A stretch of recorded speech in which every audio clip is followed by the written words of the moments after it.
నీ బంధువులు ఇంటిని విడిచిపెట్టమన్నాడు దేవుడు. ఏంటి బంధువుని విడిచిపెట్టారు, రక్త సంబంధం విడిచిపెట్టేలా?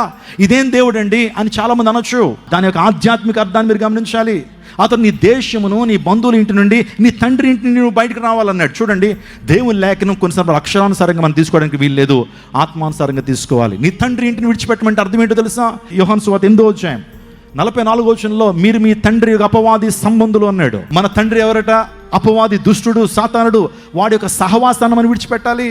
ఈరోజు నీ సాతానుతో సహవాసం చేస్తున్న ప్రియతముడా, నువ్వు దీవించబడాలంటే, నువ్వు ఆశీర్వించబడాలంటే సాతానుతో ఉన్న సహవాసాన్ని విడిచిపెట్టాలి. దేవునితో సహవాసం చేస్తే నీకు మేలును, అలాగనే సమాధానం కలుగుతుంది. తండ్రి ఇల్లు అంటే సాతానుడు, మీ యొక్క విరోధి, మీ తండ్రి అపవాది సంబంధులు అన్నాడు. వాడి యొక్క స్నేహాన్ని విడిచిపెట్టారు. రెండోదిగా దేశం అంటే అర్థం ఏంటంటే అన్ని జనుల ఆచారాలను అభ్యసింపకుడి. ఈరోజు మనం నమ్మాల్సింది బైబిల్ ఫిలాసఫీనా లేకపోతే వరల్డ్ ఫిలాసఫీస్నా? యవనస్తులా ఈరోజు నమ్మాల్సింది మన క్రియేషన్నా లేకపోతే ఎవల్యూషన్నా? చాలామంది ఎవల్యూషన్ నమ్ముతున్నారు. ఈరోజు నా కోతి నుంచి వచ్చామని నమ్ముతున్నారు. ఇలాంటి సిద్ధాంతాలు కాదు. బైబిల్ ఏ సిద్ధాంతాలు అయితే ప్రతిపాదించిందో అవి మనం పాటించుదుము గాక. ఆమేన్, హల్లెలూయా.